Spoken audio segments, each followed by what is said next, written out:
you're seeing these guys that have taken so many punches or so many whatever it is that they're really having a hard time talking or putting words together at all at this point. My arms were like a puppy. Yeah. My arms grew before my body did. So I had giant feet, giant hands, and giant arms. So they wanted to renegotiate the contract to bring you back. Yeah. What was the highest that you got to?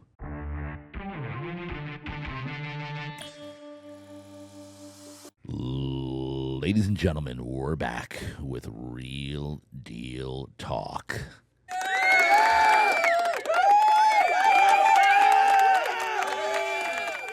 Okay, folks. I know you're excited. I'm just excited we have soundtracks and sound effects. But we're back, ladies and gentlemen. Today we have a very, very special guest. I am fired up about this one. I have never in the history of Real Deal Talk, I've interviewed over 200 people at this point, maybe more, have never interviewed a legend in the fight game. A UFC legend, Dean Lister, in the house this morning, ladies and gentlemen. Dean, welcome to the show. Thank you. Thank you for the presentation. Yes. So Dean Lister, folks, if you have no idea, I'd say probably a good percentage of you listening and watching right now know who he is, if you've even come close to even watching UFC from back in the day, because you fought the majority of your fights were in the 90s or the low 2000s, you think? Yeah, it was mid-2000s. Mid-2000s. Dean Lister is an absolute legend of the game. So your UFC, and just so you know, and we're going to break this down, by the way. I'm going to let you break that down. Sure. But to get into the UFC, it's like it's the pinnacle of mixed martial arts, right? Yeah. And not only did you make it to the UFC, but you were a legend, and I think you were ranked in the top. What was your rank? It changed weekly, 3, 2, 5, 6, 4, 3. Yeah. You were known as. Correct me if I'm wrong here. You were known as the grappler with a submission expert, a submission specialist.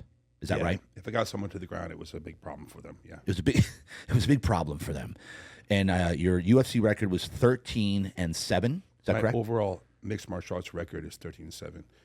Yep. But 7 losses, but never been finished. So 4 of them were split decision. So. And you've never been finished. No. And 11 of my victories are by submission. So right. I have a pretty high submission, to victory rate. Yeah, I saw that 11 by submission out of your 13 wins, which is insane. What was your number one go-to submission? What I'm known for in Jiu Jitsu is leg locks. Leg locks. I'm considered somewhat of a pioneer, not someone who invented all leg locks. Yeah. Because it's, of course not. That's something that's happened for thousands of years. Yeah. But I made that work, I made that work at a very high level. Yeah. That was repeatable. It's attributed to me in some respect, of course.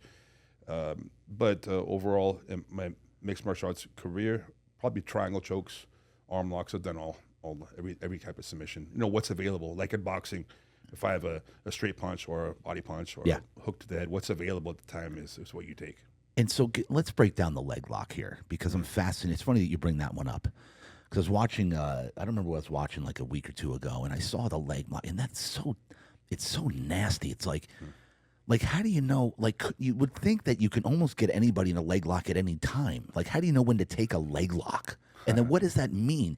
Are you twisting the ankle around? Like, if you go any further, it should break the leg lock down for me. And like, how bad could it be if they don't tap? Yeah.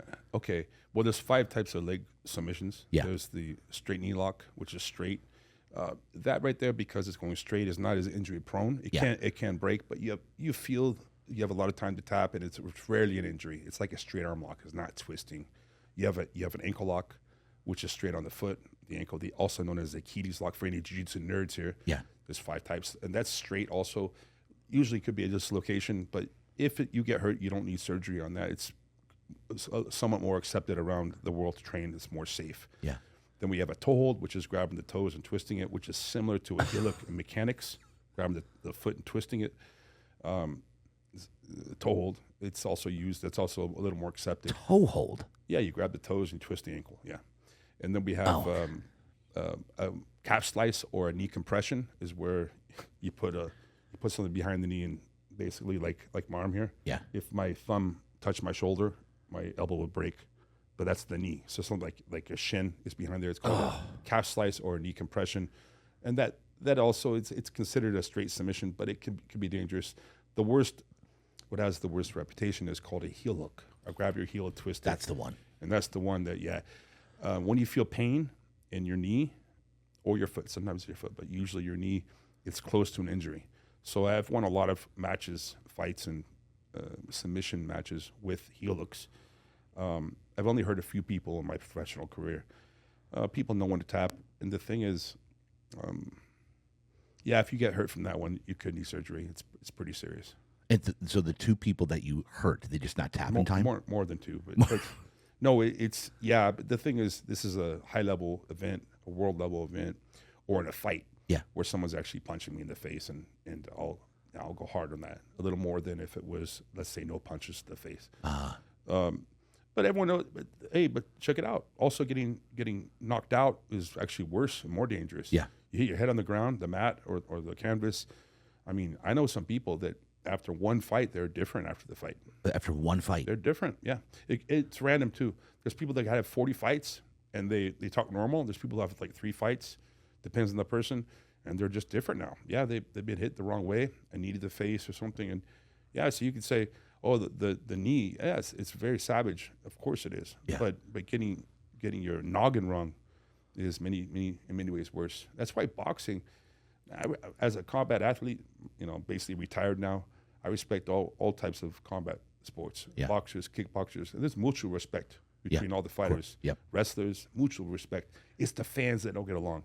The UFC fans don't get along with the boxing fans, and vice versa, typically. Right.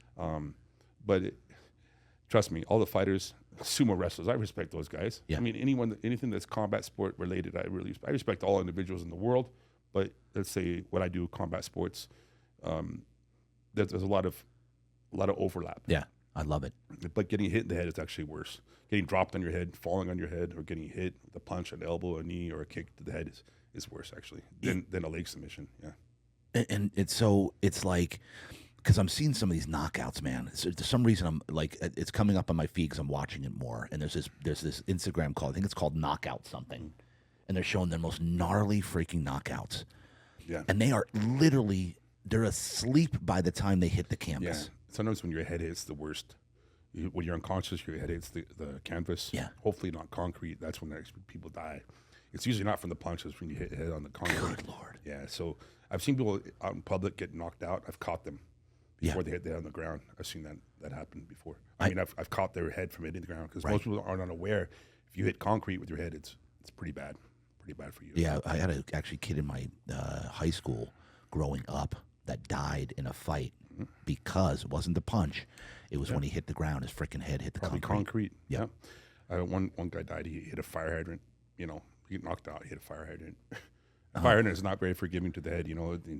This guy died. This is in Brazil, actually. So, it's dangerous. Yeah. And so because I'm watching the boxing game, the MMA game. You're seeing these guys, to your point, that have taken so many punches or so many whatever it is that they're really having a hard time talking or putting words together at all at this point. It's just inevitable it's a very good chance that's going to happen. That's one reason I stopped fighting. Yeah. Matter of fact, even today, I'll sometimes slur my words. Yeah. It's also, I had a speech impediment as a kid. You did? I speak a few languages. I have a weird accent. It's also from head trauma. I've had some catastrophic punches and knees and kicks to the head. It's partially changed the way I talk a little bit. Wow. But I'm still trying to, I'm still learning every day and I'm okay. I think I'll be okay. Yeah. Some people, you don't see the TBI or CT symptoms until they're really old. Some people never get them. Some people like Muhammad Ali, rest in peace. I hit him when he got older, and they do believe the boxing was a part of it. Some people don't ever get it. Some people get it without even getting punched in the face. It depends on the person. But there is some kind of correlation to the amount of punches. It's not, you could say it's the accumulation of blows to the head, or it's the catastrophic knockouts. Yeah. People have that one debate about. Big knockout. It's both together. Also football. Yeah. Football, I was saying, it's ironically, boxing, more people die from boxing than UFC or MMA, mixed martial arts, because, trust me, unfortunately, someone did get killed, or they died in Houston in an MMA event. It was from a punch knockout. He hit his head on the ground, and he died a few days later. But boxing, it's all the damage distributed in your head primarily, and also your body. In mixed martial arts, it's your arm, your leg, your head, your body, everything. It's distributed around your body. Yeah. American football, more people die from American football with the pads and the helmets than they do in rugby. Rugby, they hit really hard, but because they don't have helmets, they hit kind of correctly, Yeah. So it's interesting. Bare knuckle boxing, I mean, you get more blood, but you actually get less head trauma. Knockouts for sure. Right. What I mean is the amount of padding protects your hands, lets you punch harder. Yes. And with American football, you put a helmet on, you think it's safer. Yeah. Well, they hit harder now. Harder. And so more people die, from what I've heard, playing American football with the helmet. Now, rugby overall, I think it's harder in the endurance and the overall the continuation of the sport. Right. And they don't have as much head-to-head collision as much. Yes, they have it, but it's not as much. Not as much. Ironically, what you think is safer, big boxing gloves, well, sometimes it can be more dangerous, actually. Because you're taking a lot more hits. Yeah. A lot more, and it makes total sense. One protects your head, actually, well, you hit harder now. And so with the boxing gloves protects your hand, you hit harder to the face. And what's with the bare knuckle thing going on here? Bare knuckle is this, I think it's safer. It's more bloody, for sure. Yeah. And you definitely get knockouts. Why would you say it's safer? And I think I know where you're going with this, but because I've been watching a couple. Rugby, I think it's harder, with all due respect. I played football in high school. I love football. It's harder as a sport overall than American football, in my opinion. Well, but also you hit correctly. You don't try to put your forehead through us. So, I mean, you could do that. It's just not as common. Done. It's not as common in American football. Correct. So also, bare knuckle boxing, you have to punch correctly. Matter of fact, those old photos with those boxers with their hands really low, is because they would primarily hit to the body.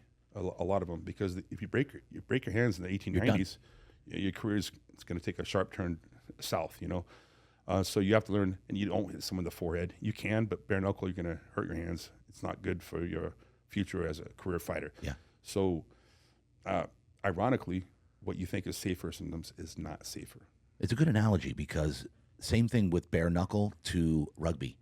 Yeah. Same thing. Bare knuckle, you're not wearing those big padded gloves, so you have to make sure that you literally hit perfectly. Otherwise, you are breaking a bone in the hand. Yeah. Bare knuckle boxing is brutal. It's brutal. Really, really tough sport. Also, they can grab and punch, which changes the whole sport. Because if you could bob and weave, which is beautiful, if someone grabs your head, starts to now your head's in a compromised situation and you're getting punched. So the bare knuckle boxing, two different sports. Yeah. Different sports for sure. Okay, so now speaking of different sports, we're going to break this down. I want to see if you're paying attention to this. Okay. The slap fighting. I figured that. What's going on here? I can't. I support it, but I would never do it personally. You're going to get hit in the face in the UFC or in boxing, but you're trying not to get hit in the face. Correct. Now I'm going to get. It's like remember in the old combat they would have everyone line up in lines and just shoot at each other. Yeah. So the British were really good at that because they had a lot of discipline. And they were just sitting there. The French and the Americans were starting shooting at you behind trees. Yeah. And that's how they beat. That's one of the reasons why they beat the British Army was from unconventional warfare. You weren't just standing in line. Because the British just stood there. I mean, the British, if the guy next got shot, you didn't look at him. He just fell down, and you stay your ground, reload your musket, shoot, and they were very disciplined. They would win, and almost no one could beat them at that game. They were just so disciplined. But think about it.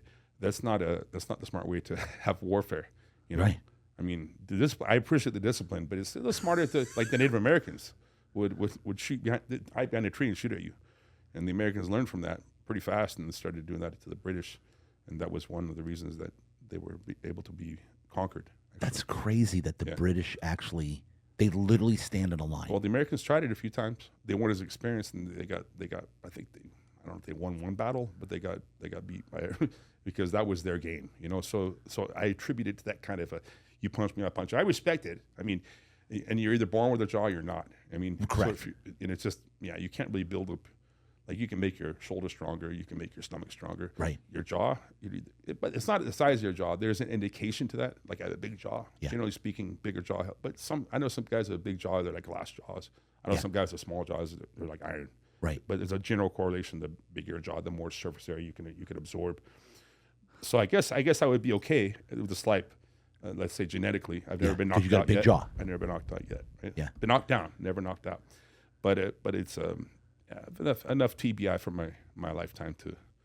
So what? take, Like what is? I can't. Well, it's a spectator thing, of course. I mean, But they're who would gonna hit for real. subject themselves? Because they're saying that the concussion rate It's in gonna be that extreme. sport, it's like 100%. Yeah, I believe it. Yeah, I've had many concussions, but you don't go into a fight knowing you're going to get concussion. Yeah, like I'm going. Yeah, I know. Yeah. Like I can't. I just.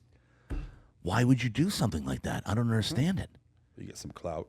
You know, they're tough guys, of course. Right? Of course. Yeah. I'm so fascinated by this slapping thing, and it's becoming. I heard it's becoming really big.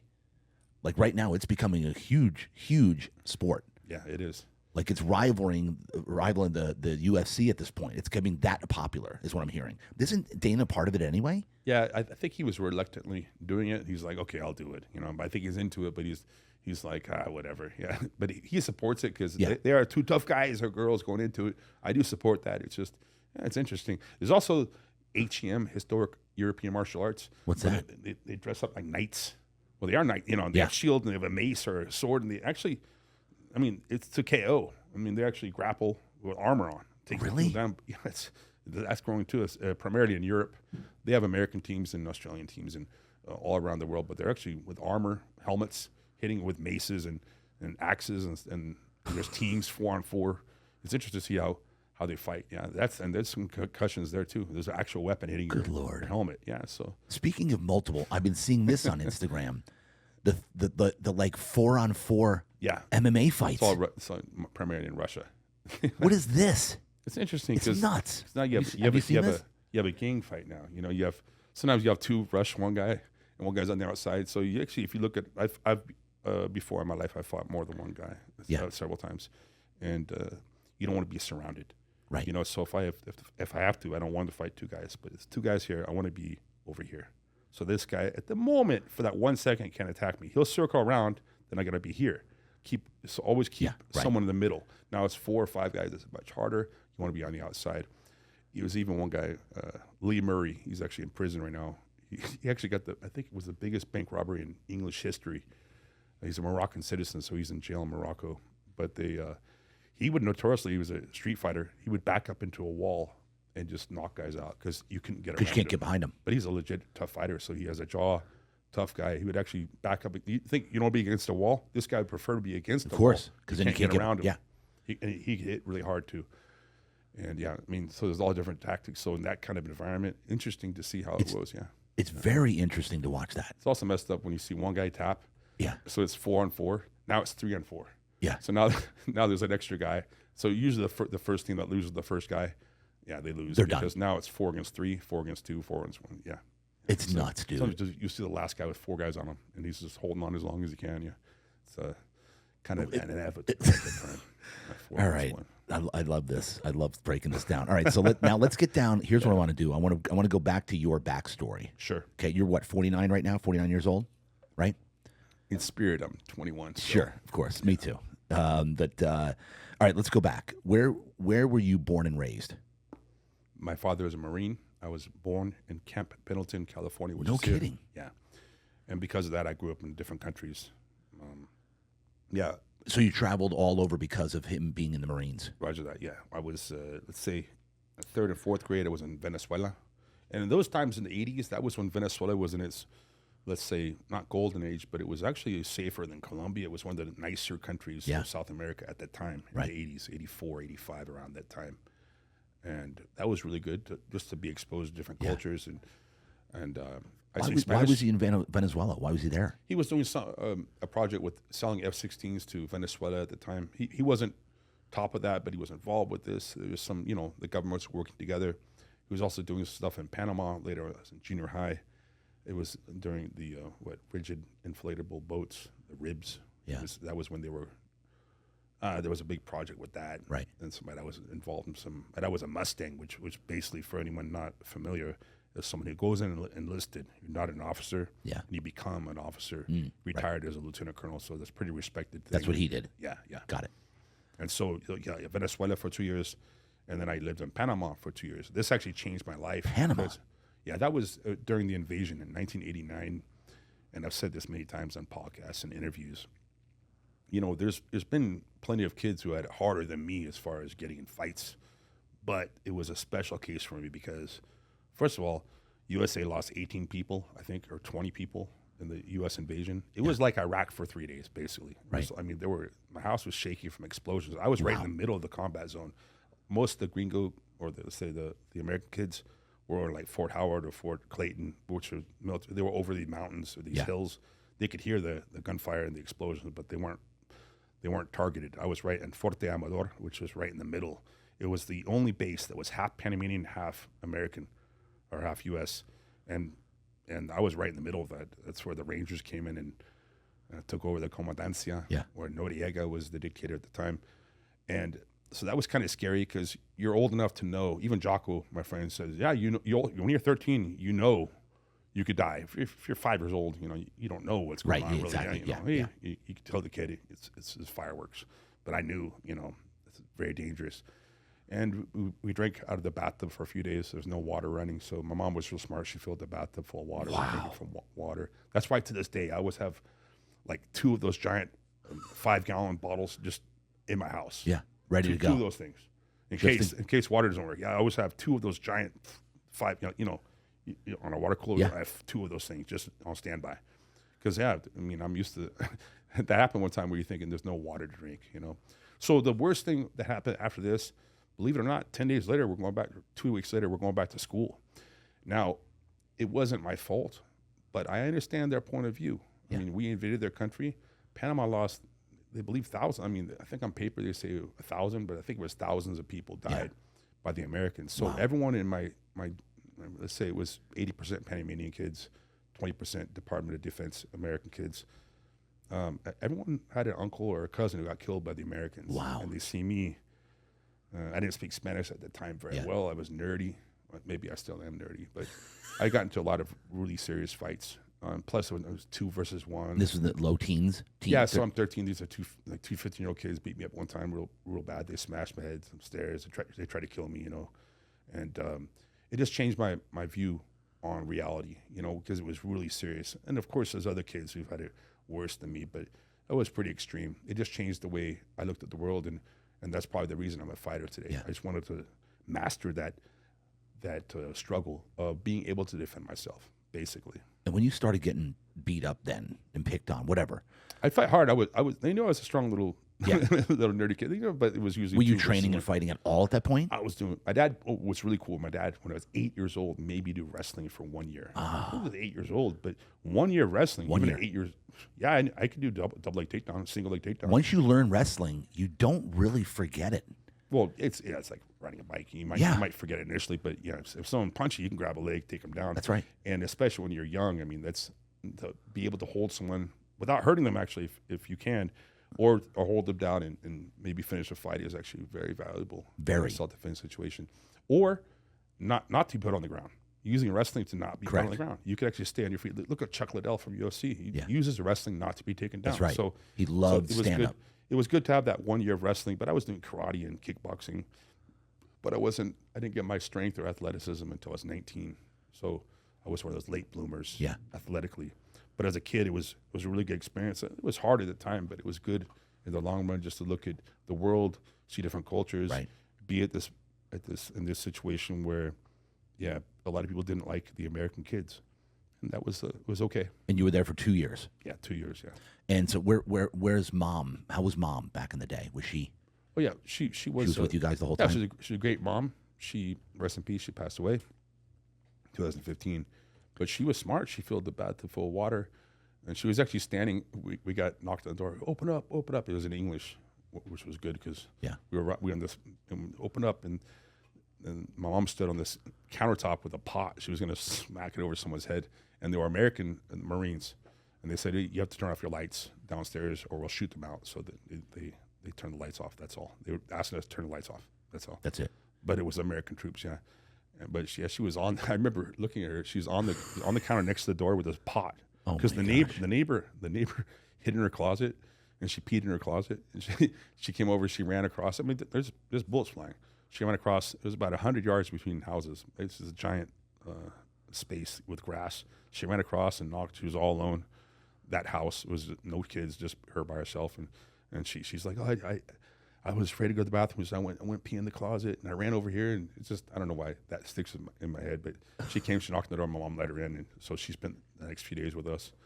But yeah, my mom was, she was ready, pot against rifle, she was ready to, oh my gosh, serve her duty, you know? Yeah, she was, yeah. And so how would you categorize your dad? Was he tough on you? Was he loving? Was he a tough dad? How would you categorize? All of it. He was a very good dad, but very strict. But also he would listen. You know, he would teach me lessons in life. First time I got really injured by these two kids. Yeah. It was two kids. They were older, 15, I was 13. And so, you know, when you're 15 and 13 is a big age difference. It is, yeah. Like they had beards already. Yeah, that's like the where a lot of the kids start their big time growth. Yeah. Right between there. These two kids, whatever. And so my face is all smashed up. My shirt was ruined, blood everywhere. My dad picked me up. He's like, hey, son, you know, you're becoming a man now. Instead of going, oh, poor you, it was a good message from the dad, you know, it's going to be okay. Yeah, you're fine, you know, and next time fight harder, you know, don't talk to those kids anymore, you know. It was a tough dad, but he was good. I mean, taught me to shoot when I was 6 years old. Oh, did he? Yeah, it's just a different point of view on life. Yeah. To have a dad like that and moving Totally. 2 years, moving. It's a different type of childhood. Yeah. And then where'd you go from Panama? Here, went to high school Okay. in Chula Vista. So Oh, you came right to San Diego? Yeah. Is that because he got stationed here? that's right. Yeah, he retired here in San Diego. At Yeah. Pendleton? No, he was at 32nd Street Okay. Naval Station. Yeah. Yep. And at this point, was he an officer at this point? Yeah, officer. Yeah, lieutenant Nice. colonel. Yeah. And then you came here, went to, you said high school in Chula Vista. Yeah. How did it go there? It was Like, good. What'd you get into? Sports, I got wrestling? into football. I was like a linebacker, outside linebacker, whatever. I was a good tackler, being a wrestler. Yeah. But I wasn't very fast. I was fast off the line, pretty fast, like from me to you. Not a real good runner, good tackler. Yeah. So I was starting as a linebacker or defensive lineman. Was this They freshman, rotated. sophomore, or junior? Freshman. I was junior What was your varsity. size back then? How big were you? I was probably 180. Yeah, 170, that's still good. 170, yeah. Yeah. But I was fast, and I was a strong little. Matter of fact, with my shoulder pads, I looked real heavy because my arms were like a puppy. Yeah. My arms grew before my body did, so I had giant feet, giant hands, and giant arms, but a skinny chest. But if I grabbed someone, I could still tackle pretty well. Yeah. But wrestling is where I was a league champ in high school. Okay, so wrestling. you had no other wrestling other than when you were 8. 8 years old, yeah. Then in 9th grade, I skipped 1 year to lift weights, which my dad was like, why would you do that? But I wanted to get strong. Yeah. And then 11th and 12th grade. And You started again wrestling. Yeah, I liked it. I'm glad. See, that's one thing, and my friend Jocko would say this. You can make a kid do something, but if you get too strict, Yeah. they'll sometimes hate They'll it. repel, yeah. So my dad actually was like, okay, you tried it for 1 year, you don't really want to do it anymore. That's fine. But I wanted to do it in high school. If my dad made me do it for 4 years, I probably wouldn't have done it in high school. Correct. It kind of sucks. Because it kind of sucks when you, instead of watching Saturday morning cartoons, they still have that? I Saturday don't morning think so. cartoons? I don't think so. In our age, that they was, did. That was a we thing. had Saturday morning, you wake up, you watch. Yes.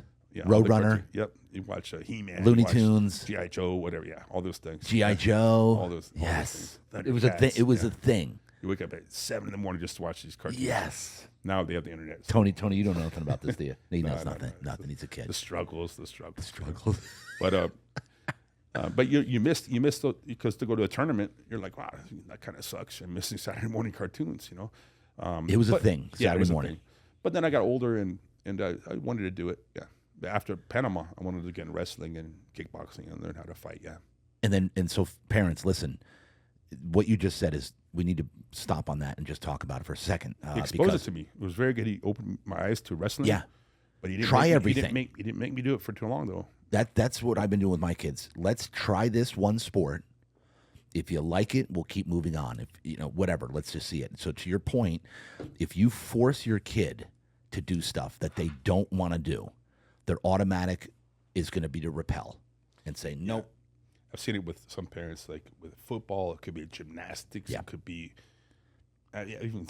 There was a few girls in high school that they were cheerleader girls since they were 6-year-old girls, and they didn't really like doing it. Right. So maybe there's a few kids that do like it, but it's rare. It's rare. Yeah. And yeah, I love that. I love that because I see a lot of the parents forcing their kid to play this sport, this sport, this sport. And I'm like, this kid has no time to himself. My God, he doesn't have time to play anymore. Like, relax. They're a kid. It's also the same with, let's say, you get your kids into Avid. They're doing extra homework, doing extra this. And maybe they're like, I don't want to college anymore. I don't want to go. Like, it's too much work. Yeah. They're not enjoying it. Yeah. And so, okay, so you get in this one, you wanted to get into wrestling. So you started back in wrestling, was it 10th or 11th grade? Ninth grade. Ninth grade. 1 year. Okay. 11th and 12th is when I was 11th and 12th. Varsity, yeah.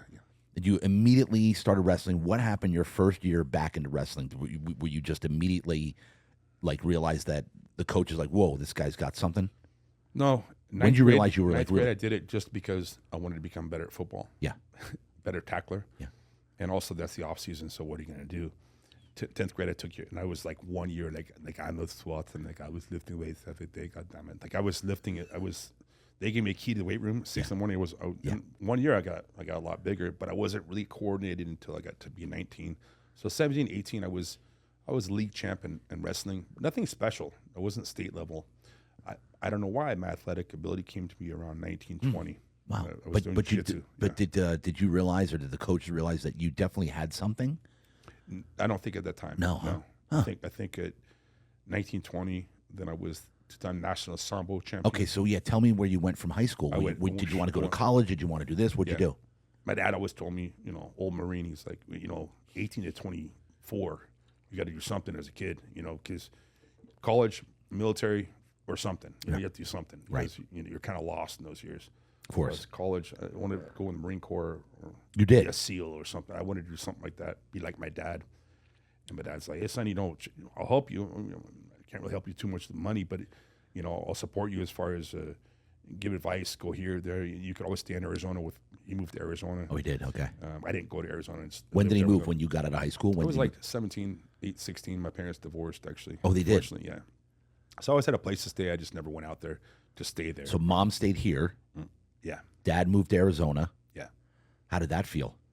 I'd see him every 2 months. It was rough, but but he just found his own life in Arizona. He kind of, I don't know, just did his own thing. And was that kind of like, is it sudden? Were you shocked? Was it? My parents were having arguments a lot when I was in high school, and it just happened.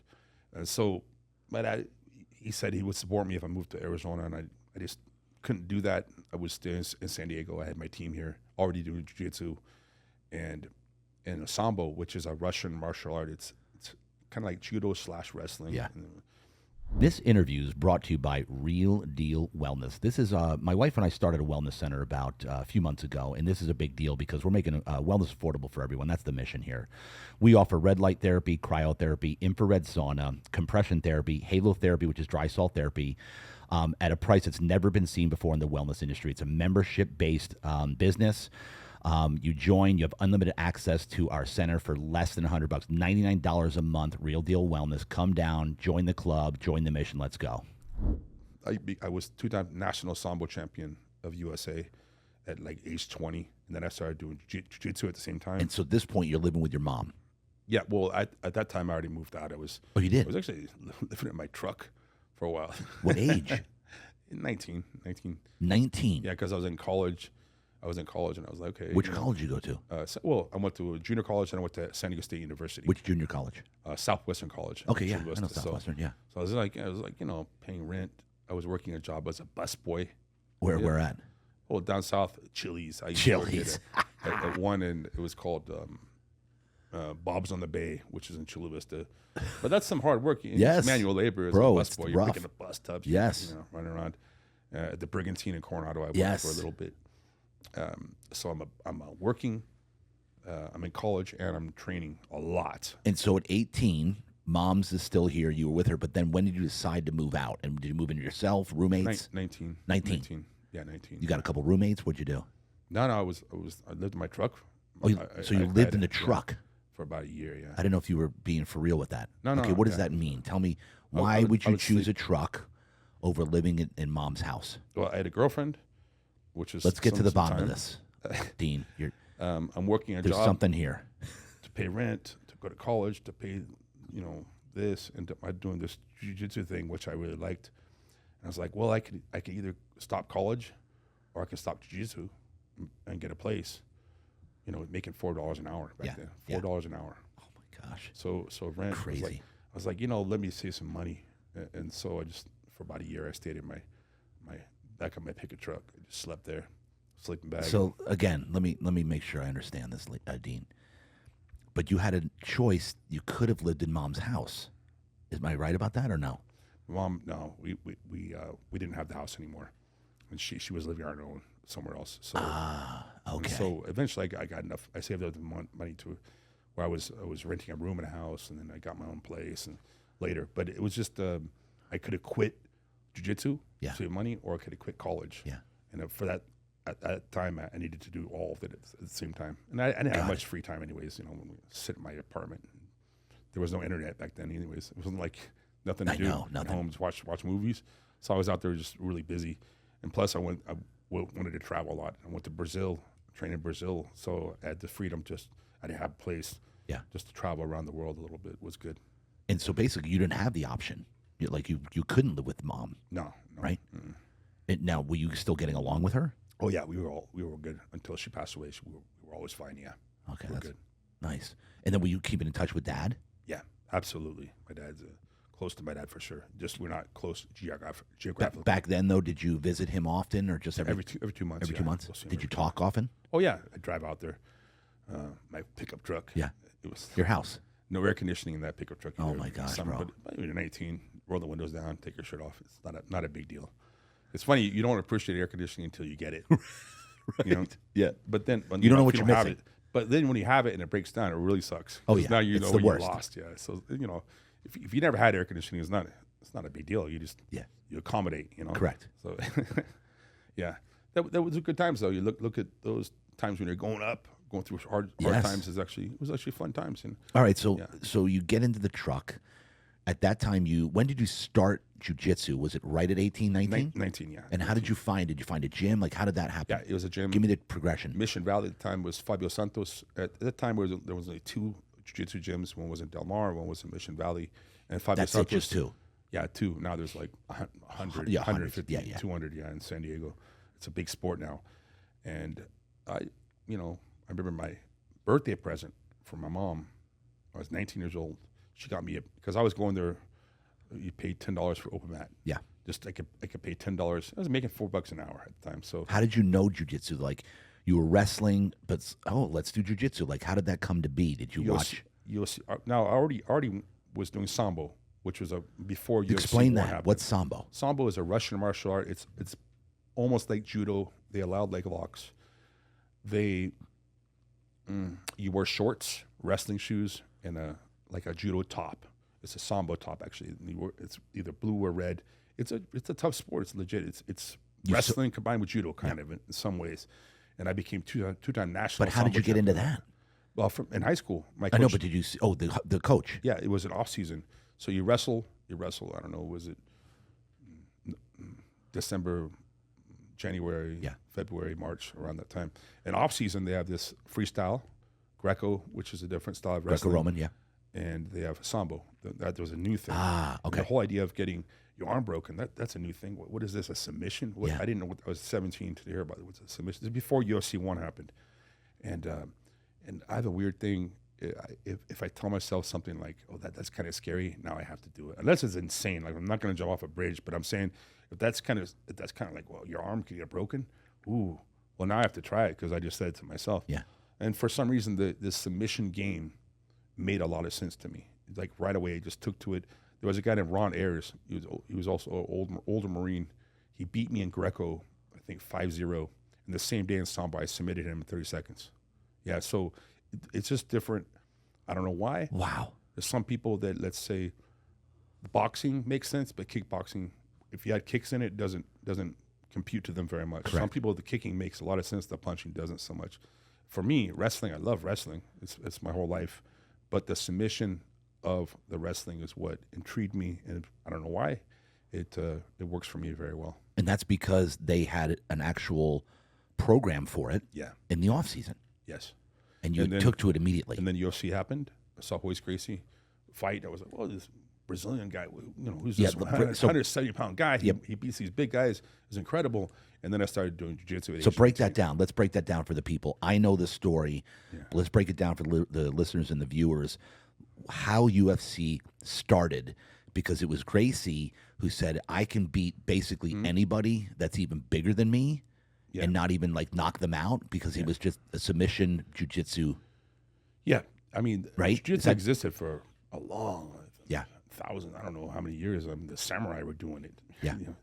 But the Brazilian style emphasized the ground more. Yeah. Matter of fact, jiu-jitsu and judo, one means gentle way, one means gentle sport, I believe. Gentle way is jiu-jitsu, judo is gentle sport, I believe. Judo and jiu-jitsu. And jiu-jitsu went to Brazil and was taught to the Gracie family. And they focus on the ground. They don't, because in classic judo and jiu-jitsu, you don't want to be on the ground. And it stems from on the battlefield, because if I'm a samurai warrior and my sword breaks, I could run. But let's say my only chance now is I can't box you if you have a sword. We have armor on. I don't have a chance. I have to take a chance, get past it, grab you, throw you on the ground, take your sword and kill you. You're not going to be rolling on the ground in battle. So that's why it wasn't emphasized. They would use techniques, but you wouldn't stay on the ground. Yeah. But unarmed in today's world, I mean, if no one's standing you up and there's not some rush, I can be on the ground to hold you there. You cannot get up. You cannot do anything. So there's some applications that just changed. The focus was the ground, staying on the ground, how to hold someone on the ground, how to using the guard. The guard was not as the guard meaning I'm on my back and I have you between my legs. And people are like, why would you want to be there? Truth is, I'd rather be on top. But let's say it happens and I'm on the bottom. If I go all fours, now I can't see you. You could punch me. You could choke me. You have more weapons. So now I'm facing you from my back, and now I can get up, or I can reverse you, or I can go for an arm or a leg or a neck and finish you even from your back. So that was something. And Professor Helio Gracie, who passed away, was an icon in our sport, of course. He was very famous for using the straight choke with both lapels. Yeah.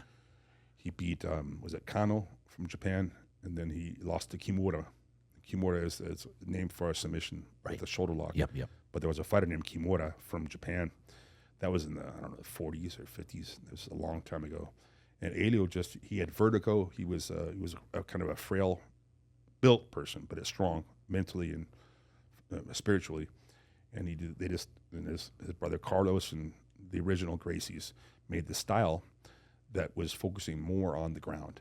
And then over time, it developed. You have Hodge Gracie or Rolls Gracie. Yeah. You have Hickson Gracie, who's my lineage under Hickson Gracie. And then you have under Fabio Santos, who moved here. Hoist Gracie won the UFC 1, 2, and 4. So let's break down UFC 1. He basically called everybody out, said our art form, we can beat anybody. Yeah, because is that how it went? Back then, you had guys like Judo Gene LaBelle. There were some Americans that were very, very good with grappling. You had some wrestlers that were very good. But a lot of wrestlers didn't know how to avoid chokeholds or arm locks. Right. And also, how you take a guy down who's trying to punch you in the face. So they could do it, but it wasn't as refined as today. Trust me. Yeah. I've even fought Olympic wrestlers. They're no joke. Olympic wrestling it's like high school wrestling is tough. Trust me, of course it is. College wrestling is a big step above that. Olympic wrestling is a big step above that. Of course, you get the highest level college guys are already Olympic level. They're already Olympic level. Correct. But that's the topic, few percentage guys. And now you go worldwide. The pond becomes the ocean all of a sudden. It's extreme. But let's say in the realms of wrestling, your distance is where you can already touch someone's shoulders. So that's your distance. Boxing is where you're within a punch's distance. Kickboxing is a little further away, and mixed martial arts, you're actually a little further away. Like karate, you can't punch or kick someone unless you take a step forward. So the distance is different. So now you have wrestling that they do boxing with wrestling with kicks, and it's much more of a science. But back then it was, who would win in their fight, the boxer or the jiu-jitsu guy, right. or the judo guy or the wrestler. And Hoist came on top because as soon as he grabbed you, it was even if he was on the bottom, he would finish you, and he would wear his gi, his kimono, because deceptive. He would actually use his own uniform. He could hold his own collar. He could hold his own sleeve, choke you with his sleeve. He could do things with this uniform that people were not considering before so much worldwide. And in that UFC 1, the format, wasn't it where you kept going? Yeah, it was a tournament. It was a tournament. And so how many, give me the breakdown of this. I can't remember. 16? Was it all in one day? Yeah, it was in one day. Was it 8 or 16? I forget. It was 4 fights or 3 fights in one night. And yeah, he fought the guy. The guy had one boxing glove on, taped up wrist and one boxing glove. And I remember him. Yeah. Took him down. The guy tapped out. Then he beat. He beat all the guys by chokeholds or submission. Yeah, it was. And because one fight, you're done. Meaning the amount of stamina it requires. But then he had to keep fighting in a tournament. Back then, the UFC was you fought, you had to beat everybody, and there was no weight classes. And also, yes, true. There was no weight classes, and I don't think there was a time limit at the beginning. That's right. Yeah, it's just who wins, right? Yeah, and didn't some go like a long time? Yeah. Some went real like 30 minutes, whatever. I'm not sure. And look at my fingers. I see that finger. Broken. I've broken usually at every fight. Something's hurt. Yeah. I mean, hurt. In one fight. Like your wrist, your knuckles, or your fingers hurt, or your knees. Something's usually hurt. And if nothing hurt, then you had a really good fight. It was a short fight usually. It's happened a few times, but usually something's really hurt. So imagine you have to fight 4 times a night or 3 times a night. Something's going to be probably hurt on you. Something after, because everyone there, everyone's tough. Yeah. Everyone's there to hurt you. And it's kind of a surreal feeling. The first time I fought was in the year 2000 in mixed martial arts. And that was when they're like, we think you start using gloves. This is when they were like, we suggest you wear gloves now. Because back in the day, the UFC, they didn't have gloves, right? Not initially. And then people started realizing it's better for your hands to wrap up your hands and put some wrapping, some tape on your hands and to wear gloves. And back then, they used to wear the old Chuck Norris bag gloves. That's what they used before that mixed martial arts gloves. So I used to train those gloves. And the thing is, it was just different times for sure. And so, all right, so UFC 1, Gracie wins. He proves that his art form. What happened to Brazilian Jiu-Jitsu at that point? People just flood to it? Yeah, it flooded. It grew real fast. The thing is, people on the inside already knew what it was before. Yeah. A lot of my friends who were SEALs, they were going up to L.A. to train with the Gracie family up there. But then Fabio Santos, who was here in San Diego, he's directly under the Gracies. So a lot of people didn't have to drive to Los Angeles. So I was training with him for here in San Diego, 2002. So 95 to 2002, 7 years I trained with him. Yeah. And then so when you got jiu-jitsu, Brazilian jiu-jitsu, then at that point, when did you realize that you were going to want to actually get into a ring and start fighting? Yeah. Other than sparring. Late 90s, I saw UFC. And Pride was. What was UFC 1? What year? 93. 93. 93. Yeah, it was the first UFC.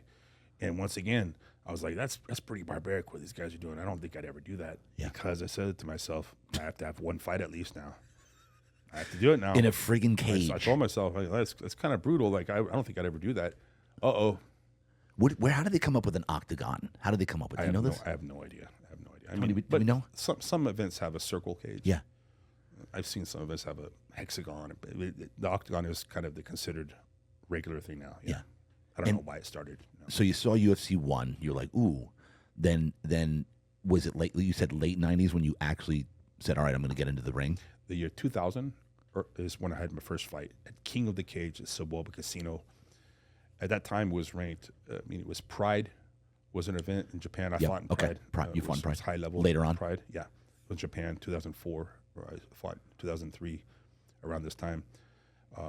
But Pride was a huge event, and UFC was a huge event.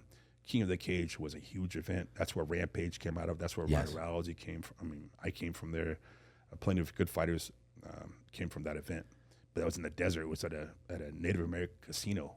So at that time, mixed martial arts or UFC, let's say the sport is called. By the way, anyone not know, mixed martial arts is a sport. Yeah. UFC is the NFL. Correct. Of football. It's an organization. It's the highest level of mixed martial arts, but it's an event name. So if someone says they train UFC, it's kind of funny. Yeah. Because they're either not high level or they're just not educated. Yeah, they have no idea. It used to be called NHB, no holds barred. Mixed martial arts is a sport. Right. It's like hand tissue, Kleenex. Well, that's the brand name. Kleenex is a brand name. It's hand tissue, whatever. So good analogy. UFC is the NFL of football. It's the same comparison. NFL, is the organization, and football is a sport. Mixed martial arts is a sport, and UFC is the highest level. Highest level. At that time, it was Pride and UFC, and when did Pride come out? What year? I think 2002. Okay, so a long time after UFC. Maybe 2001, maybe. Yeah. Okay. Oh no, they came out later. Yeah. I think for a while they actually were more popular. Yeah, no, for sure they were more popular than UFC, and they had the best fighters. That's debatable, actually. UFC always had Chuck Liddell and Jeremy Horn, and you had great fighters in UFC, of course. Oh, but yeah. Pride had these guys like. Later, I trained this guy Mirko Krokop. I lived in Croatia with him. Krokop was a beast. Fedor Emelianenko, who might be the best. Yeah. Him or John Jones or Anderson Silva, best of all time. You have Khabib, you have GSP, you have all these guys. Who's the best? It's actually who's your favorite, actually. So Fedor Emelianenko from Russia was, incredible. He fought in Japan all the time, and everyone wanted to go to Japan to fight, and I did that. It's like a dream to go there. So your first fight here. Yeah. Let's break that one down. How did that go? First fight, I forget the guy's name. You said it was surreal, right? Like it was just. Yeah. What was your? Well, surreal was the first time you go into a cage. It's a heavy. They lock you in the clink. It's like a big. Oh yeah. Block. Big They clink. lock, Oh clink, yeah. clink, It's and you barbaric. lock in the cage. You look around, and there's another guy looking at you like this. You're like, I volunteered to do this. This is kind of crazy. What am I doing? What am I doing? There's blood on the From the prior matches. There's blood everywhere.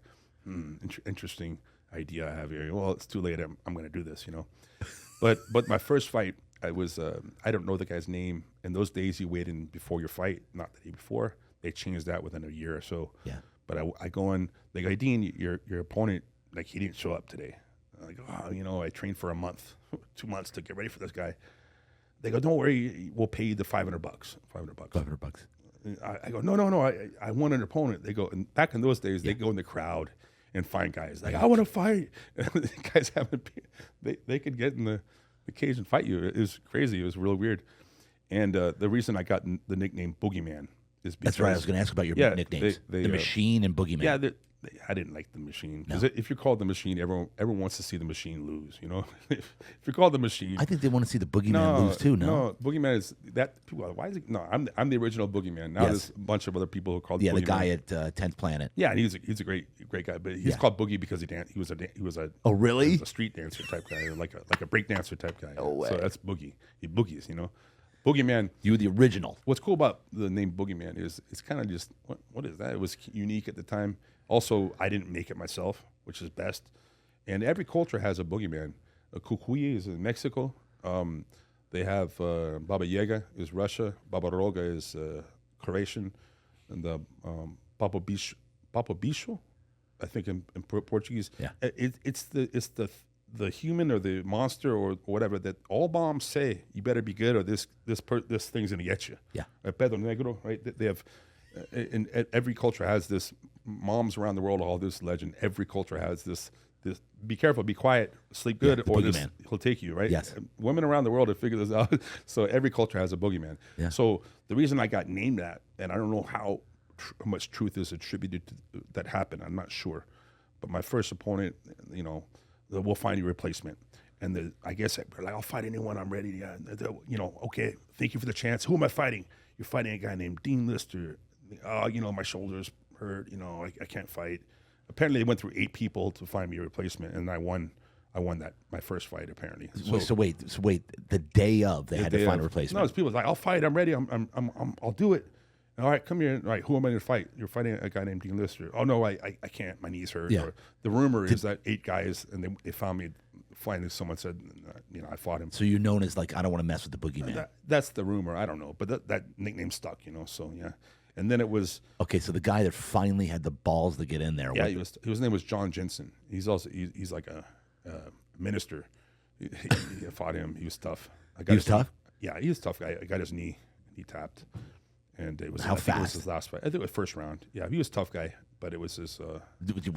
Were stand up at all? Any stand up at all? Did you take him right down? No, just straight to the ground and got his knee. You took him right down. Yeah, got his knee, and then I had second, third, fourth. 6 by the 6th, 7th fight I was okay. So hold on, yeah. Dean. Hold on, Dean. Don't get too far ahead of me here. First fight, coming out of that, how good did it feel submitting someone in a cage? Did you just to be like, oh shit, I like this? Well, because it's actually a little scary, the level of violence. if you're mounted or on top of someone and you put your elbow through their face, it's kind of ugly. Yeah, I can't imagine it's an that. ugly feeling. Like, I wouldn't feel good doing that. And you have to harness. You have to be a little numb to that. You just have to do it. And I won't say it's a primal. It's not satisfaction. It's I don't know. I'm definitely more of a martial artist than I'm a true fighter because I'm not really a violent person.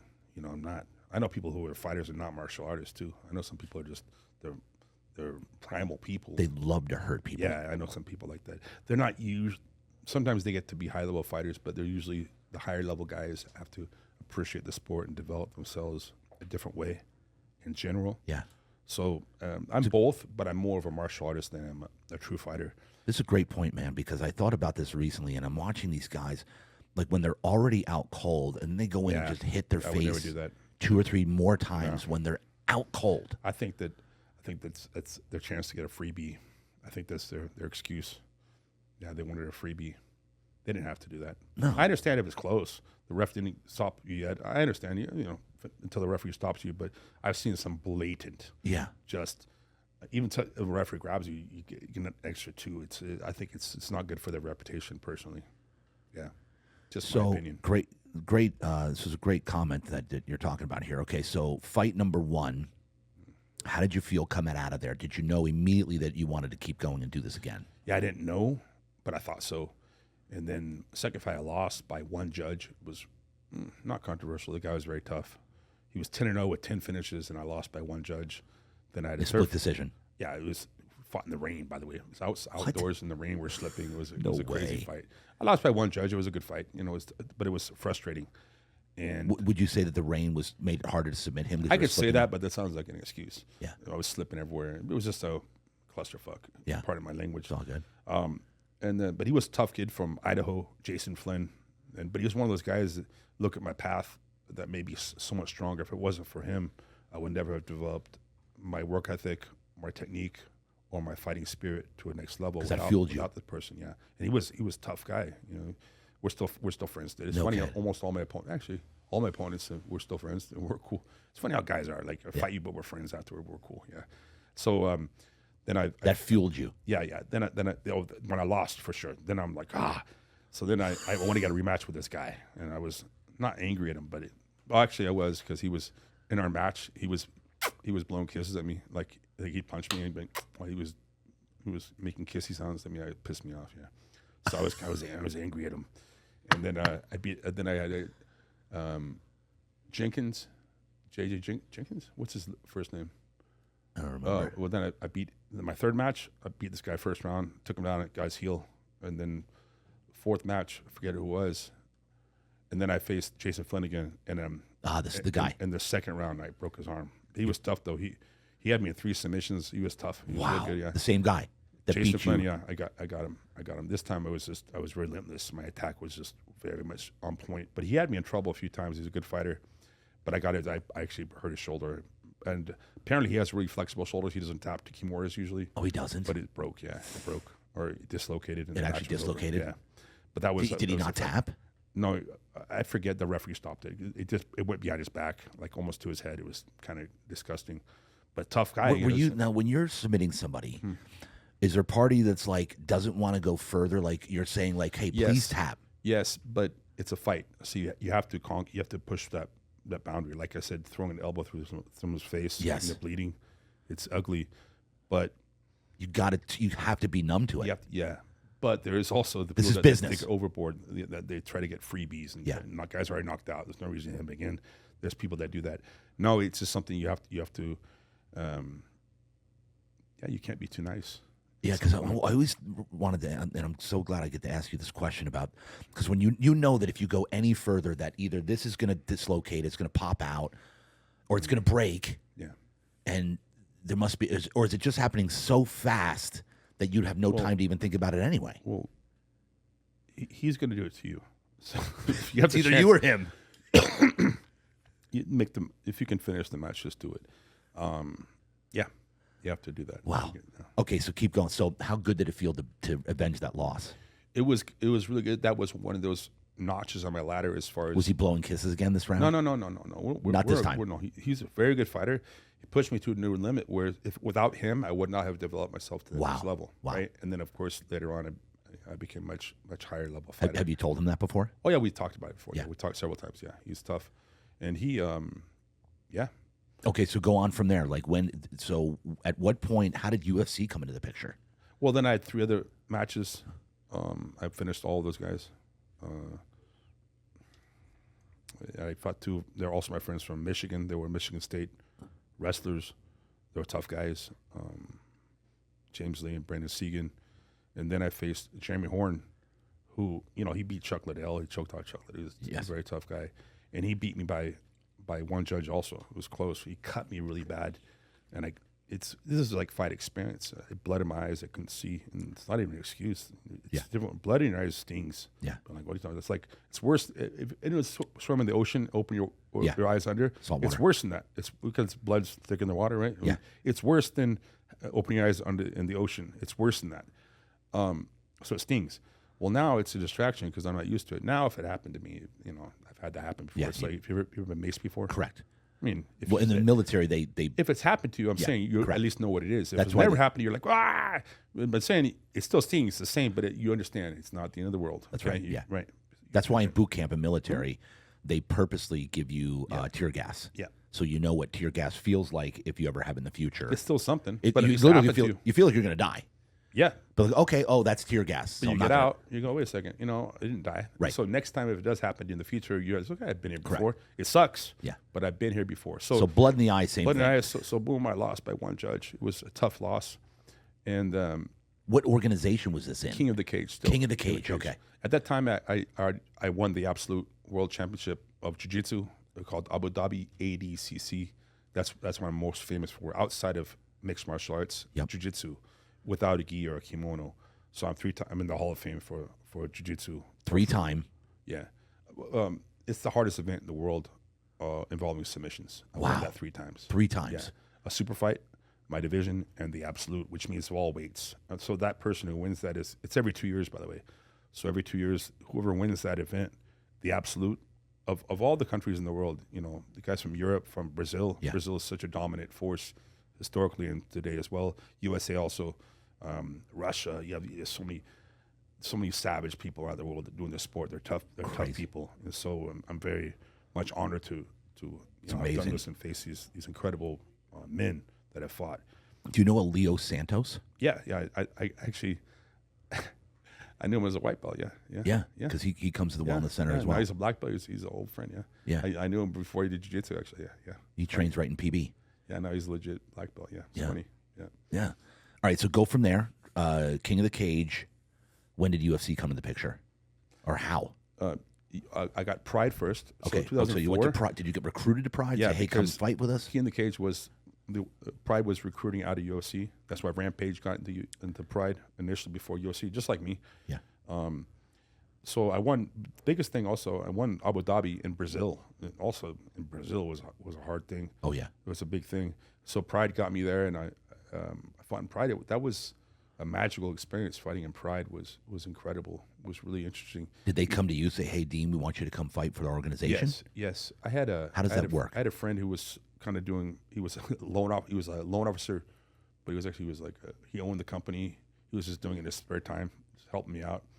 And before I fought in Pride, we went there to Japan a few times. I even went with Jocko. We went to Japan to watch Pride because of the event I wanted to fight for.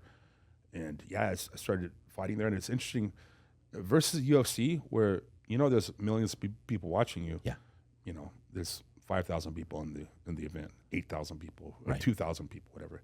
And Japan, 80,000 people are watching. Good you. Lord. You walk out, there's 80,000 people, and in Japan culture, they're very respectful. They're kind of quiet. I mean, they'll cheer, but they're kind of Yeah. You walk out, this crazy music, it's just like some techno, whatever music they make for you. Walk out, and your face is all over the stadium. And you walk out, and everyone's watching you, and it's a lot of pressure. It's like it was a crazy high doing that. Wow. And that was a ring, by the way. That's not a cage Yeah. at the time. It was a ring. I fought a Russian remember. guy. I fought a Japanese guy. Who was the first guy you fought? Amar Shuluev. I lost by one judge. First fight? But he was like Asian Cup Muay Thai champion, and he's like an Olympic level wrestler, Russian guy. His nose is like this. Yeah. Like just broken. Yeah. By the way, I can't even make this stuff up. It sounds like, but you can look on the internet. Amar Sulov was a legit. He went the distance with Chuck Liddell. He was a tough fighter. He fought for the UFC before Pride, and that guy became. He went to prison as accusation of being a hitman. Good Lord. And he got cancer. He died. And I posted a video of us fighting. I said that. It's like, no, he wasn't a hitman. It's controversial. I don't know, but the guy. I mean, I don't know what he did after the fight career, but he was in some kind of trouble. So I fought this basically a tough guy. He was an Asian Muay Thai Cup Muay Thai champion from Asia. So he's a 205-pound guy. And if you look at kickboxers, if you're over 170 or 160-ish, it's usually the Russians, the Dutch, or the French. If you go under 150, it's usually the Thais. I don't know. They're the best in the world usually. Right. If you're over 160, it's usually these Russian or probably the Dutch guys. Historically have a great kickboxing culture for some reason. So this is one of those guys. Interesting. He's a tough guy. Because that's Van Damme, right? Van Damme was Dutch? Yeah. No, he's from Belgium. Yeah. I don't know if he's Flemish or French. I'm not sure. Because Belgium, they speak Flemish, which is actually, it's like Dutch, and that's a different type of French too. Yep. So I'm not sure which one he was. But yeah, from that similar area. Yeah. Belgium and Holland are close. Yeah. And okay, so now you're in Pride. Yeah. How many fights did you fight in Pride? Oh, 4. My record's 2-2 in Pride. Oh yeah. It was so I lost to Amar Sulov, and then I fought Shoji Akira. He's a Japanese guy, and I put him to sleep with the triangle. He's a very tough guy, and they called him Mr. Pride because he fought Vanderlei Silva. He fought all these tough guys, and his record was like 10-10. His record is 10-10 in Pride. Good Lord. He lost 10 fights, but he won 10 fights in Pride. And then my biggest fight in Pride was I fought Ricardo Arona, who was my big rival in Jiu Jitsu from Brazil. And it was his prime, or his auge in Portuguese, prime. Yeah. His prime time. He was in his best shape of his life. And he later became in the Hall of Fame with me in Jiu Jitsu. I lost to that guy, this time by unanimous. He won the fight fair and square. It didn't get finished, but I had a concussion after that fight, a bad concussion. Oh, you did? Yeah, bad concussion after that fight. And what happened? Was it from a strike? It was an uppercut. An it's uppercut. The ones you don't see. It's funny because when I got knocked down in the fight, it doesn't look like a hard punch, but I didn't see it though. Yeah. Even the one I saw, it was a good uppercut, but I saw it. Rung my bell a little bit, but I saw it. The one you don't see, right in the jaw, knocked me down, and I finished the fight, whatever. But then, by the way, I was married at the time to she wasn't Miss Brazil, but she was like. She's on the website, mrsdobrasil.com. She's on the website. She's considered a miss. She won some contest in South America. As the model from Brazil. What did you marry? How did you meet her? First and foremost, I want to thank everybody for watching, for listening. I cannot tell you how much I appreciate you, the feedback, the love. So if you want to support the show, we have a company, Real Deal Wellness. That's our wellness center. It's a membership base where you pay $99 a month, have unlimited access to red light therapy, cryotherapy, compression therapy, halo therapy, as well as massage chairs.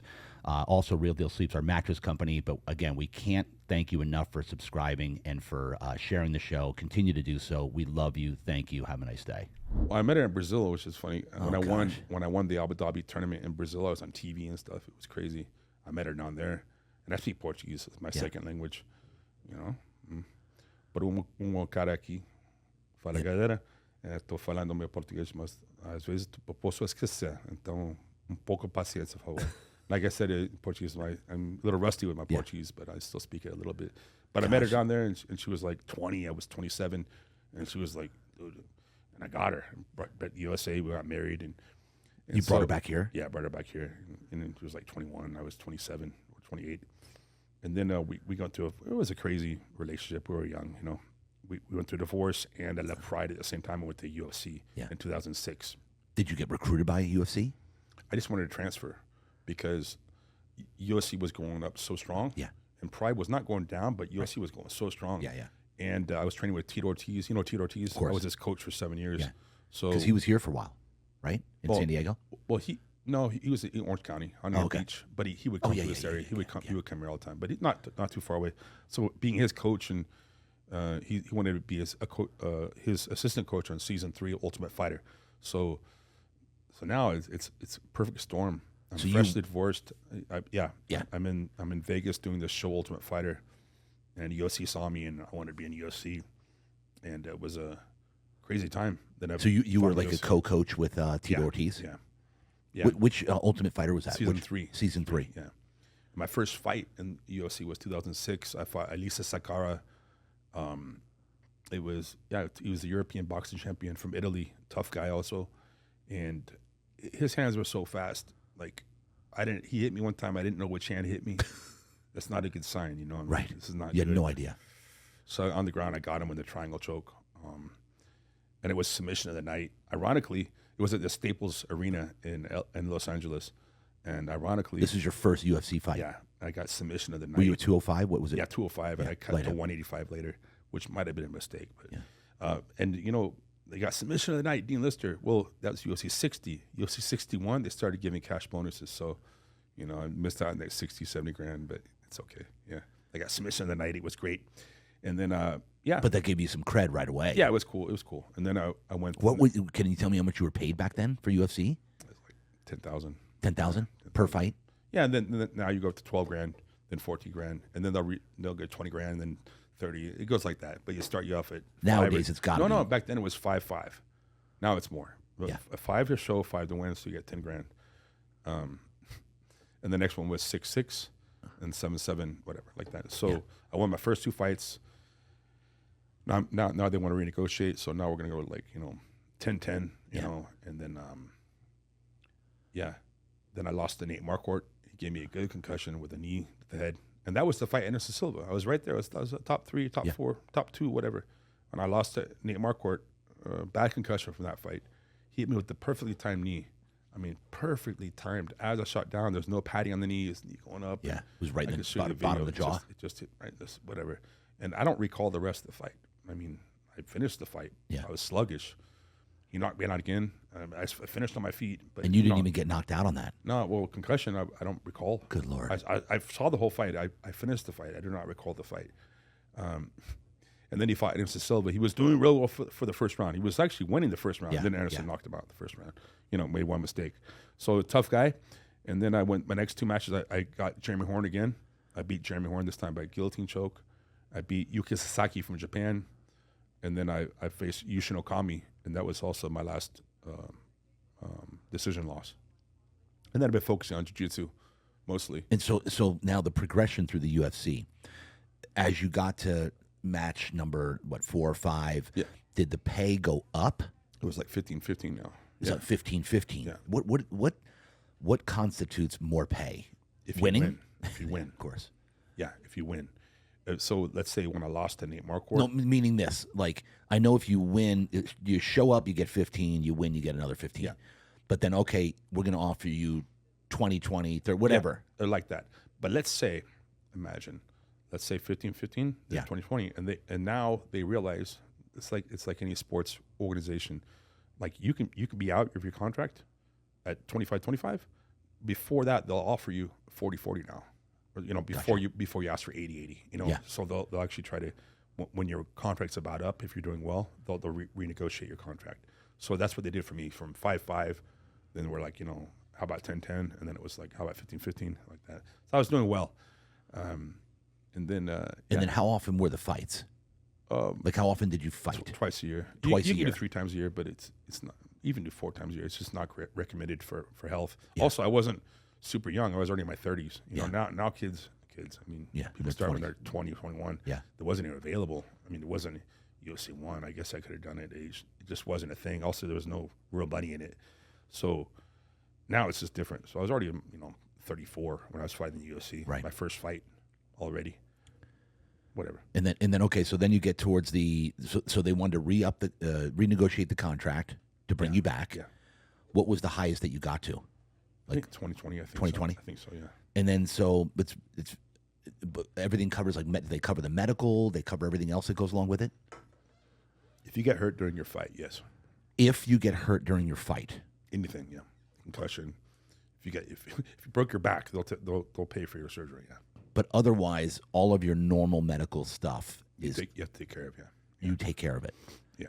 And then, but then, what I'm assuming here is a lot of these guys they're going to make even more on sponsorships.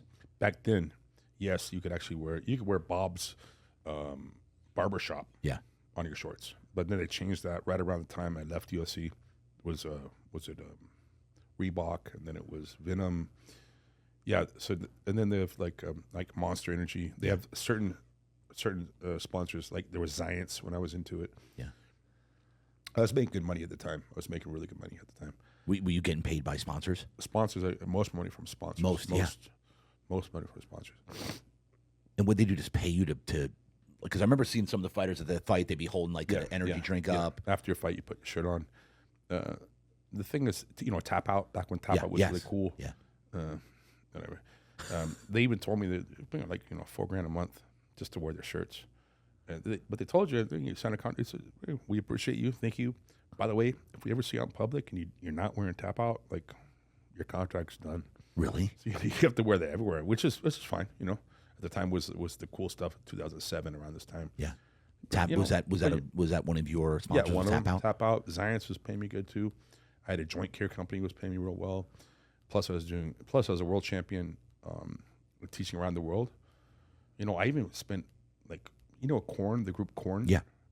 I went to Europe. I just helped out with security with them. And I would just do a seminar Monday, Tuesday, Wednesday, Thursday, Friday, and sleep on their bus. Wake up like in Paris. Or wake up and I'd eat the catered food. Go do my seminar, come back at night for the concert, help out the concert, a little bit of sleep, wake up. We're in Berlin now. I did that for a month. Went to 15 countries. Wow. It was interesting. Actually, you're on the bus with Korn. And I wasn't the head security guy. It was my friend Joshua. I was helping him out. He was my friend. And we were doing some projects involving Jiu Jitsu. He was friends with Tito Ortiz. Yeah. So I have crazy experiences like that, just traveling around the world. I'm very much blessed to do a sport I love to do, that I'm somewhat talented in, and to make it part of my life. And so how did you meet Jocko? Jocko, ironically, I met him when I was 19. He was, I think, 24, probably. He came in, and I was a blue belt already. He came in, and we just hit it off right away. Where were you? Where were you training? At the Fabio Santos gym in Mission Valley. Got it. And now we have our own gym. It's called Victory. Yeah. It's here in San Diego. It's a nice facility. But we've always had the same team. We've changed places, but we've all had the same team. It's me and Jocko primarily. They've just been together for almost 30 years. Wow. Almost 30 years. When did Victory come to? 2007. 2007. That was in Point Loma. Recently, it's a 2-story giant building. It's a great facility. Kickboxing, boxing. We have wrestling. We have jiu-jitsu. We have a lot of mat area. We have it's clean. We have showers. We have a sauna, and it's nice. It's a nice gym. But that's finally that manifested in 2007. Yeah. But 1985, 1986, we were training, and he was a young SEAL. I think probably most people know who Jocko Willink is. Yeah. And he was just... He's known as the SEAL Extreme Ownership book. Yeah, that's him. Like that's him. Yeah. In his thing, there's a video that's called Good. Jocko Good. Yep. And like he told me that when I was going through a breakup. He goes, "That's good." I'm like, what are you talking about? This I was like, I don't know, 1998 or something like that. It was a purple belt going through a breakup with my girlfriend, my first girlfriend. He's like, "That's good, man. That's good because you can be single now." I'm like, "What do you mean good?" Yeah. That's good. Everything is bad. Everything was good. Yeah. So he gave me the speech in the 90s. Now it's like a famous thing on YouTube. Yeah. So that one went viral. He practices what he preaches. He actually wakes up at 4:30 in the morning and lifts weights every day.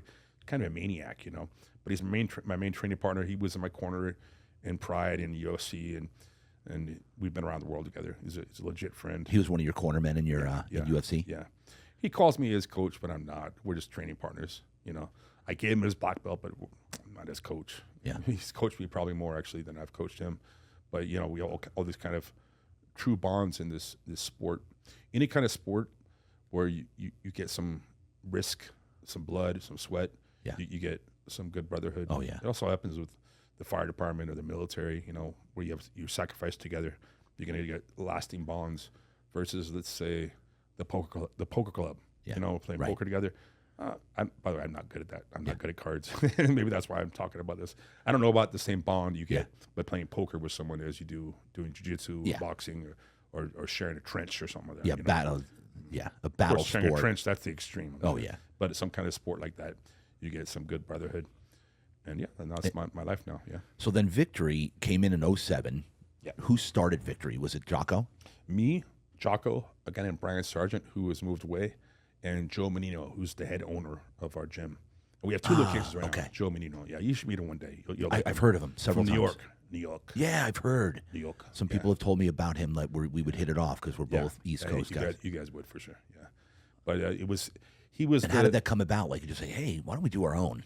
Jocko and Brian Sargent met him, and then we just it was our idea. By the way, it was me and Jocko's idea in the late '90s was to always have a gym like this, and we had a gym called City Boxing. It was just where I was teaching out of. And it was like that, Jiu Jitsu with boxing and kickboxing, and we just wanted to have our own one. But it was better and bigger, so we did that. And so Victory is in the original locations, Point Loma. Yeah. There was a fire. Was it last year or the year before? Yeah, that was last year. I think it was February or March last year. Yeah, I was right in the middle. The fire happened. I know. I heard. Yeah, I was there. I got a little smoke inhalation. A little bit. That's why we have a fire in our shirt. Yeah. Look at that. Yeah. But the fire. It says the fire right on there. Yeah. 222. So we're rebuilding, so we're going to have that original location open in about 2 months, 3 months. But we have a separate one here in Claremont. Yeah. Local. Yeah. That's how you and I met. That's right. You and I met through you coming to the wellness center, calling us, right? I think. Or no, you came in. I mattress. came in for a bed. I came in for a bed, dude. Yeah. That's right. Sleep like an angel now. Yeah. That's right. And I remember I recognized you immediately. And I'm like, but I didn't want to be like this. Hey. So I think I maybe looked you up. And, that's right. And because I had a feeling it was you, Dean Lister, because I'd been following the UFC for a long time. Yeah. And then of course I have the wellness center. Yeah.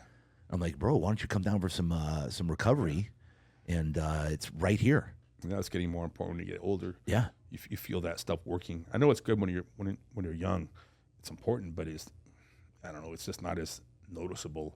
Also, like eating clean didn't really matter as much when I was young. You could eat bread and train hard. I'm not saying you sugar. should. You could eat I'm sugar. not saying you should, but right. You could have a hangover. I'm not saying you should, but wasn't that? But when you get older, you start realizing like all these little things add up to help you take care of your body a little better. Yeah, and since you've been coming regularly to Real Deal Wellness for like the last month, 3 weeks, 2-3 weeks. Yeah. And so how you feeling? How's it? You notice a difference in the recovery? Absolutely. Yeah. Yeah. What I'm doing is what's your program? Are you doing red light? Yeah, I'm doing all of it. If I can, do the sauna, I do the cryo if I can after the sauna, because if you do the sauna after the cryo, it takes the purpose away from the cryo. To explain that. Because I know this, but I want you to explain. If you get your body cold down to the minus whatever, I do 7 minutes. By the way, I get to the 6 and I do 7. Okay, all right. Which is a little extreme. It's off the record. No. Okay, I take that back. No, you say I'm kidding. You get You're down, fine. your core You're is authorized. a little colder, and when you get out of the cryo, your body has to reheat itself naturally, and that burns calories. That's right. So if you get in a sauna, it just artificially heats you. Yep. All of a sudden.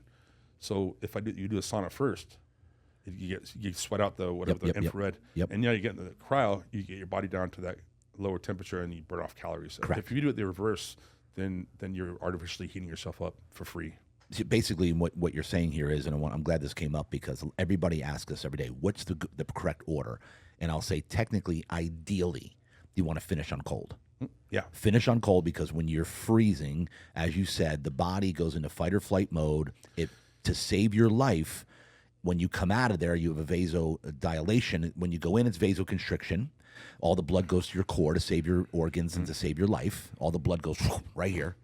So when you come out, you have that flush, but then also your body, as you said, is trying to heat you back up. So it's activating brown fat, which is the only way that heat gets generated in the body is when you activate brown fat. And then your calories, you just said it, you burn 500 to 800 calories over the next 4 hours as long as you let your body heat up naturally. Yeah.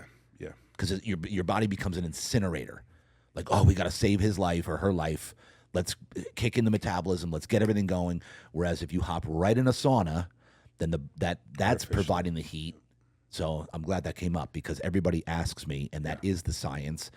Usually, ideally, you want to finish on cold. Yeah, I agree. And then the compression. I see you doing the compression therapy. How's that one been working? Yeah, that's good. If I'd have the time for it. But for me, a priority is the cryo. Yep. Second to that is infrared. If I could do a sauna, even with that, but even the red light's good. And then the massage chairs are legit, by the way. Oh, yeah. But the compression that's if I have time for sure. Yeah, have you ever done the arm compression? No, arm. Dude, you got to do the arm, bro. Shoulders. Oh, shoulders that's too? true. Oh, yeah. No. Yeah, Does it do does- shoulders? It squeezes the shoulders, Perfect. the No, arms. you So did. for the grappling, Yeah. because you're grappling, all this is super sore all the time. Yeah. So the arms squeezes it really, really tight. Your fingers go numb. It's freaking incredible, man. And the red light booth, you've been in that one, right, with the halotherapy? So the halotherapy, you do know that the salt's getting in your lungs, and that has an anti-inflammation property to it. So the salt that's getting in your lungs is decreasing the inflammation in your airwaves, your bronchioles, and your alveoli, so that the more oxygen can transfer into your blood. I don't know if you knew that, but I want to explain what's happening in there. I like it, sure. So and that's a big deal because then the red light refracts off the salt also, which is, of course, red light is mitochondria activation, intracellular repair. So, okay, so let's break this down a little bit. I want to talk about. I want you to shout out Victory a little bit more here, okay? Sure, yeah. So Victory MMA is an all-inclusive, has pretty much everything when it comes to MMA: boxing, jiu-jitsu, grappling, same thing, kind of, right? So break it down as to what sets Victory MMA apart from all the other jiu-jitsu or MMA gyms out there. Well, there are good gyms. Yeah. Plenty of good gyms. It's just that we have people with real experience. For instance, several times I'm in the Hall of Fame for Jiu-Jitsu. I teach there. Yeah. We have a good environment. We have a guy named Mike Lemaire. He's a world level kickboxer. Yep. From France. Legit, great instructor. We have people that focus on cardio. We have people that focus on the technique. We have people that do it together. We have gi and no gi. We have our old facility has weights, and we have a sauna, and we have even a cold dip. Yeah, cold plunge. We have a cold. Yeah, we have all these things. But more importantly, I suggest anyone looking to join a gym, if you like the environment. I don't think most gyms are a bully gym, but some gyms you go in and you don't feel welcome. You feel like you're a target. Yeah, kind of a clique. It's natural to feel that way, but let's say if that's actually the case, it's bad. It's bad. They're not usually the higher level gyms that put a target on you. If that happens, they're usually, tough guys that want to be fighters. That usually not always. There's always a few places that are different, but it's usually a welcoming environment. So many people have met friendships from there. It's a place to hang out. It's a place to learn real technique. We were talking about earlier with when you're boxing, kickboxing, or doing jiu-jitsu or wrestling, you're not bored because someone's trying to choke you or punch you. I mean, even if it sucks, you're not bored at that time. Right. You're not bored. If you're getting a shot at, you're not bored. That's a more extreme analogy, but there's something going on. So let's say you can get shaped by doing Stairmaster, or you can get shaped by learning how to climb a mountain. I mean, Stairmaster is kind of boring. No offense, but it is, right? Yeah, totally. But if learning to climb a mountain where if you fall, you're not bored at that time. But you could actually learn a skill as you get in shape. Learning kickboxing, boxing, jiu-jitsu, judo, wrestling, these kind of combative sports help you learn a skill and get you in shape. Plus, you do it in a group setting, which pushes you to a different level than if you do it by yourself. Of course, I do believe the supplementary training, like running and weightlifting, is really good. It's just that it should be a supplement to your training if you want to be a fighter, if you want to have functional strength. I know plenty of guys that are stronger in the weight room. Yeah. And they can do nothing to me on the ground. Right. They can't move me on the ground. For instance, lifting like this. Yeah. What about over here? Right. Well, my opponent's there. He's not here always, right? Yep. So wrestling helps you learn how to be strong on all these paths, not just right here. By the way, weightlifting is good. Yeah. I'm saying just by itself. Have you seen this new trend on social media where I'm 280 pounds bodybuilder, all fighting, and truth is, a 140-pound good fighter will smoke that guy. Yeah, of course. I mean, unless that 200-pound guy has some training, that's different. Is this a certain guy that's saying this? No. Yeah, there's several. These bodybuilder guys, they go on, they'll challenge MMA fight it. Every time they meet up, they lose every time. I've never seen. But I'm 280 pounds and I train 3 times a day. But they'll get worked by a small. Yeah. Now, if you're big and strong and trained, that's a different thing. Correct. That's a way different thing. But I'm saying if you're not trained, it's silly. So that's a trend. It's not worked out so far in the bodybuilders' benefit so far. One that comes to mind when you said that is, remember Ken Shamrock? Yeah. He was jacked. Yeah.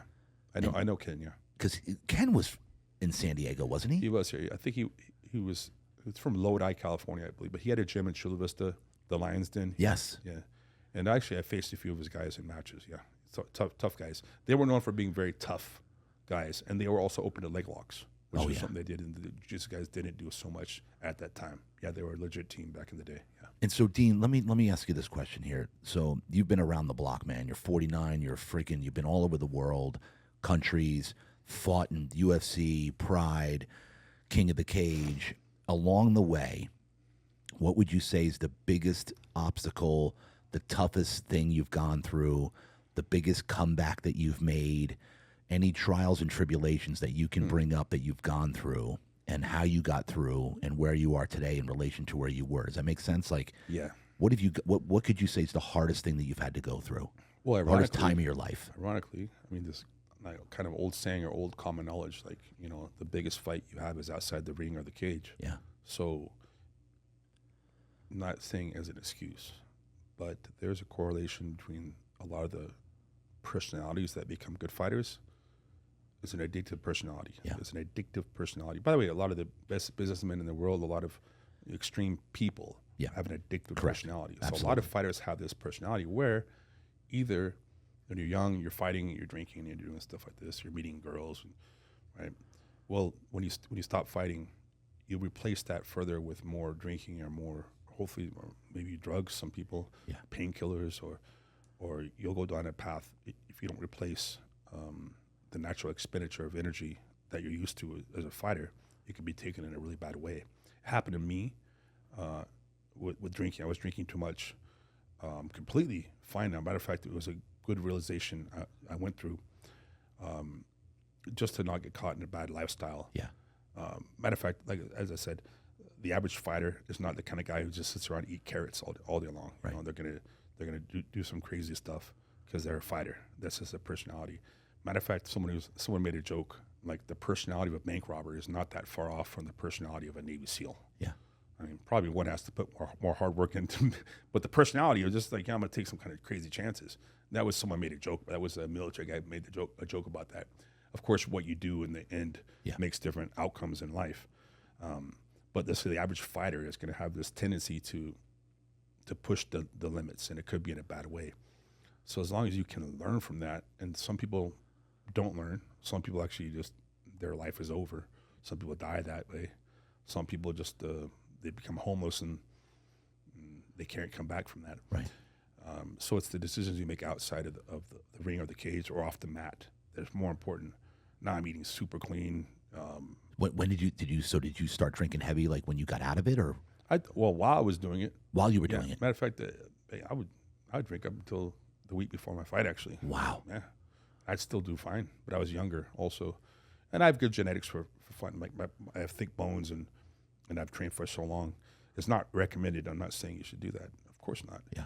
But when you're young, you can get away with it. You can build bad habits. Also, and I say this to men and women, your significant other, you have to be really, really careful who you choose, because that significant other can make or break you. Right. And in my case, I won't say the name of the person, the girl, but it was just, it was a younger girl. It was very pretty, and see, I was looking for the pretty, I'm talking this girl is extremely, for a young guy, that's the pinnacle, but it's not that important really. But it makes sense to me now that I'm older, because I've been through it. Now it's like, whatever, old man. When I was young, I had these old guys say this stuff to me, older than 50, which is like basically my age now. Yeah. And I was like, I listened to you. Yeah, cool story, old man, But now I'm like, everything they said was true. Yes. Everything they said was true. So now I'm probably going to be the old man saying the same stuff. So you got to be careful who you surround yourself with. Oh, yeah. What do they say? The 5 people you spend the most time with is the direct reflection on your behavior. Yep. So who you're around. I had times where I was making really good money. I was a world champion, and as soon as I lost a match, not half, but a lot of people they're not really hanging out. But you win again, those same people come back in your life. Yeah. I had one guy, he was... So that was a thing. Like you'd lose, and people wouldn't be... No, people actively calling, texting you, hang out. Then you lose 1 or 2 matches, and they're not really contacting you. Wow. One guy, he had a fight event in Arizona. I won't say his name. And I was a world champion. He asked me to come to his event, so I was going to his event for free. I wasn't charging. I was just hanging out. And he would call me every time I'm in Arizona. Hey, you want to come to my event? Every time. And then I snapped my bicep. I'm out of the UFC. Oh, not out, but now I have a year off. Matter of fact, people thought it was the end of my career. Yeah. And how did you do it in training? yeah, I trained just overhand right. It just snapped. My arm just snapped. It's, Yeah, I can see bad. it. Yeah. And so now it's like Dean's career is probably done now. And this guy stopped texting me. I call him when I'm in Arizona. He didn't answer. He didn't answer me. But then my bicep got stronger, and I won the world championship again in 2011. I won it again, and guess who's texting me? Wow. Come to my event, bro. God, I mean, literally, he won't answer my phone calls. Now he's texting me out of the blue. This happens, and there's people much more famous than me. They understand this for sure. You know, I don't know. It's just the decisions and the relationships you build outside of the cage or the mat or the ring is more important. And it's not it's important when you're young because it will instill certain patterns that will affect you when you're older.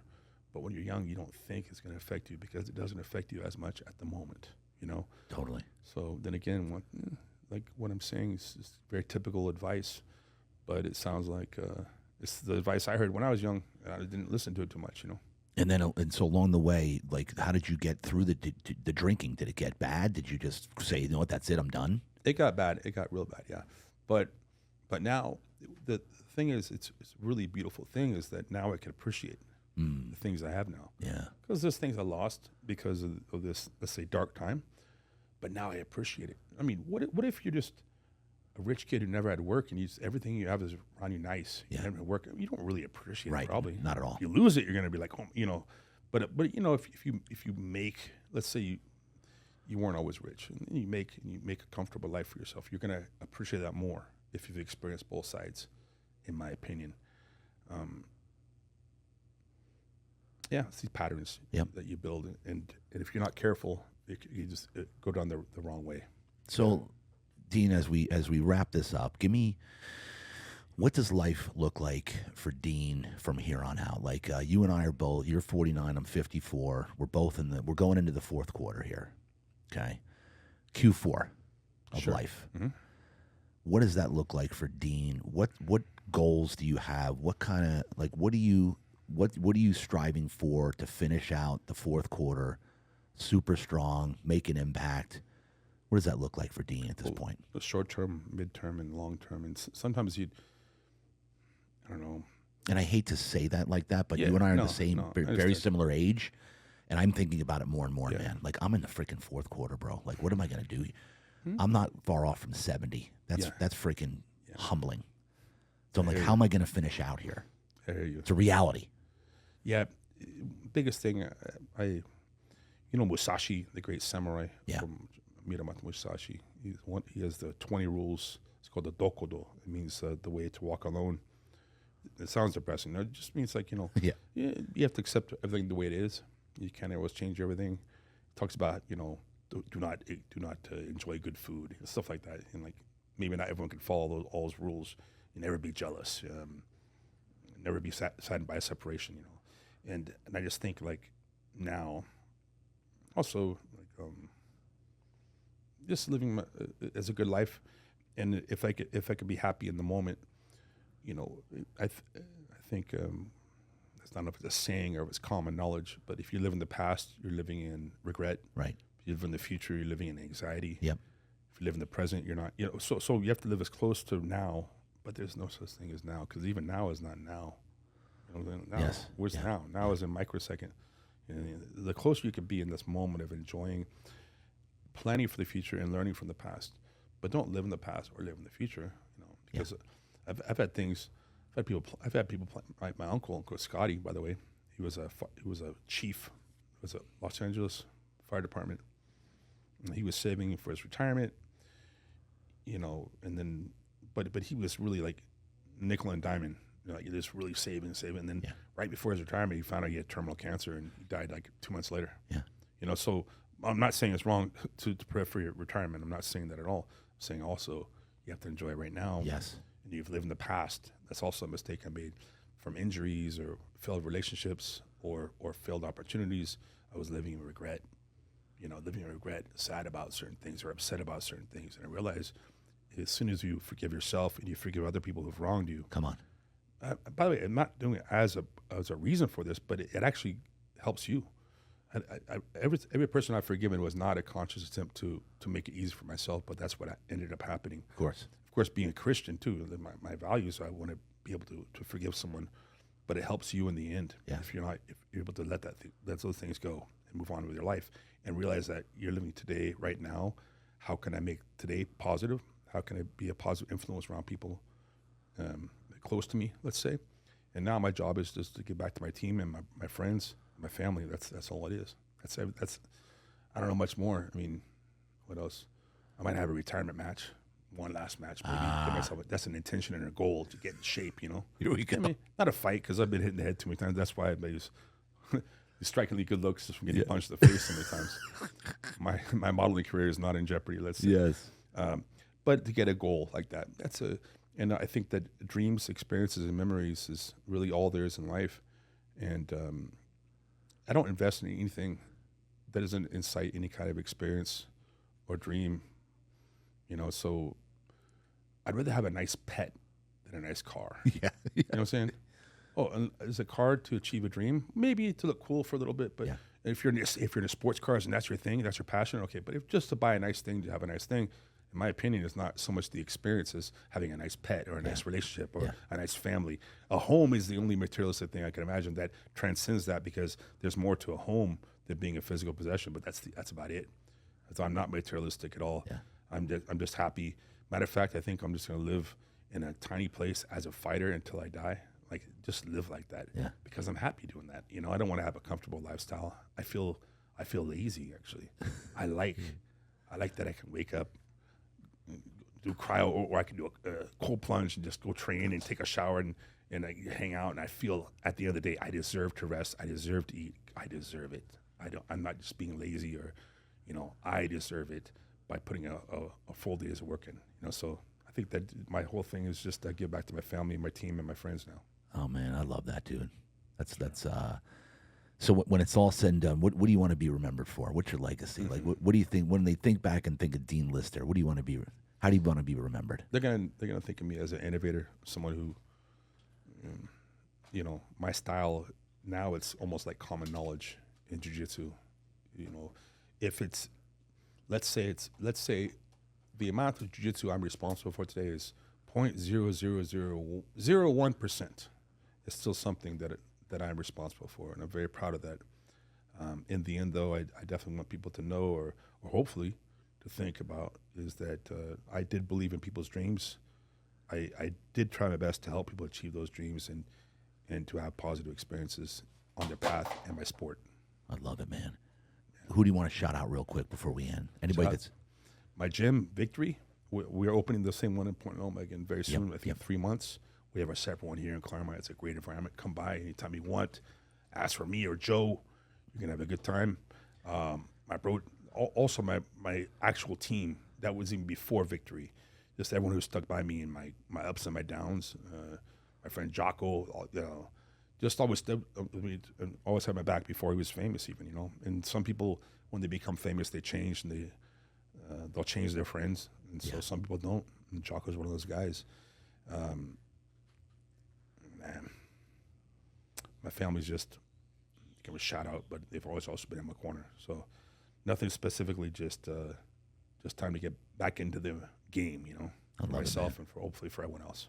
Give moms a shout out up there, in heavenly. Moms up there, yeah, absolutely. Watch. Always think about it for sure. That's awesome, dude. How about Pops? Pops is in Arizona. He's living his life. Let's go. Absolutely. I hope he watches this or listens to it at least. Yep. All right, my man. This was freaking awesome. I loved it. So good freaking chopping it up with you. And you heard it, folks. He's down to he just said, listen, I just want to live each day and impact and my family, my team, make an impact. And that's what it's all about, dude. It's just from this point forward, just make as much of an impact as we can. I might also get a 6-pack on the way, you know, something like that, you know. Hey, that's a must. Because you know what's funny is you see those guys the human flag. Yeah, I want to do that one day too. I don't. That's a long term goal. Maybe in 10 years. Yeah, have fun with that. Yeah, I know. But the strive for a man in his 50s with visible abs.